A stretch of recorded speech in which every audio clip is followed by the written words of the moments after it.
All in one अभी चल रहा है दिल्ली में।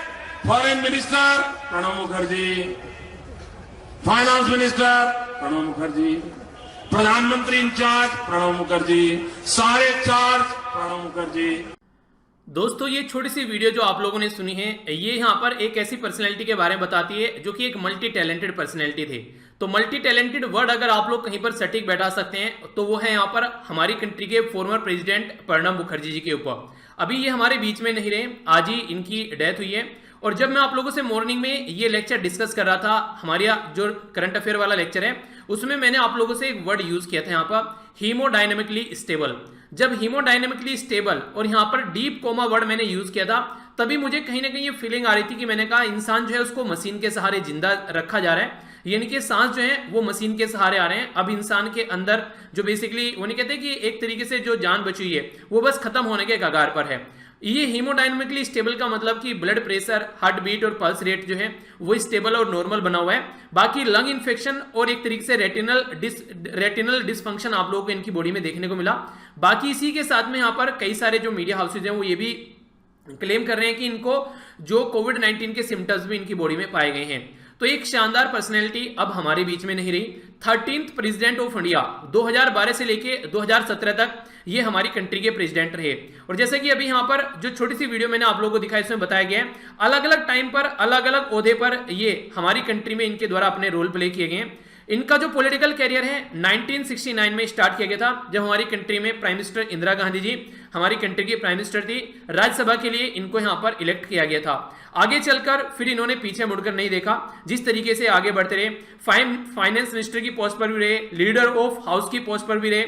इसी के साथ में आगे चलकर जब हम लोग बात करें यहाँ पर, जैसे कि प्लानिंग कमीशन से भी कनेक्ट रहे, फॉरेन मिनिस्टर भी रहे, बहुत सारी ऐसी पोस्ट हैं, defence minister, external affair minister और फाइनेंस मिनिस्टर। तो शानदार तरीके से इनके द्वारा अपनी रेस्पॉन्सिबिलिटी निभाई गई और आगे चलकर फिर ये हमारी कंट्री के प्रेसिडेंट भी बने, 13वें प्रेसिडेंट हमारी कंट्री के।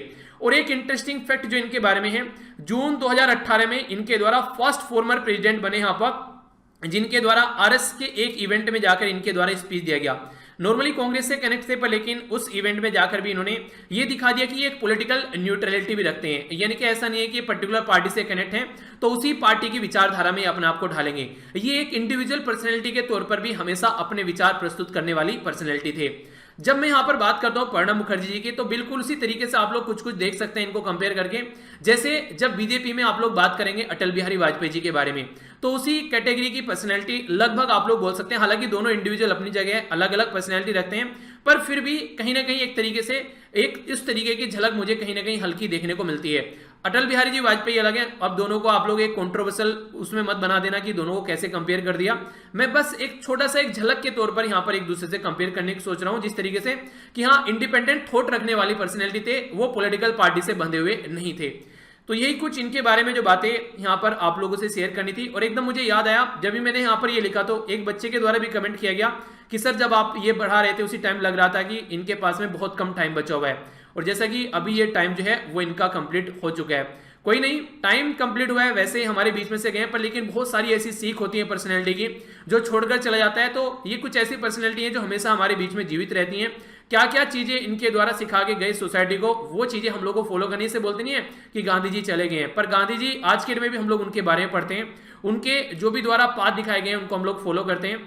तो कुछ उसी तरीके से हम लोग जिस भी पर्सनैलिटी से कुछ सीख सकें और आगे बढ़ सकें, तो वही हम लोग को अपनी लाइफ में इंप्लीमेंट करना चाहिए। तो यही कुछ बातें थी। तो इसी के साथ में इनकी आत्मा को शांति मिले, और इसी के साथ में आप लोग भी अपनी लाइफ को अच्छे से एंजॉय कीजिए। छोटी सी लाइफ है यार, पता नहीं कब किसी इंसान के साथ में क्या हो जाए। तो आप भी अच्छे से रहिए, अपनी लाइफ को जो भी काम कर रहे हैं उसको अच्छे से एंजॉय कीजिए। तो मिलता हूँ नेक्स्ट लेक्चर में। बड़ों को नमस्ते, छोटों को प्यार, छोटी सी लाइफ एंजॉय करो यार। तब तक के लिए जय हिंद।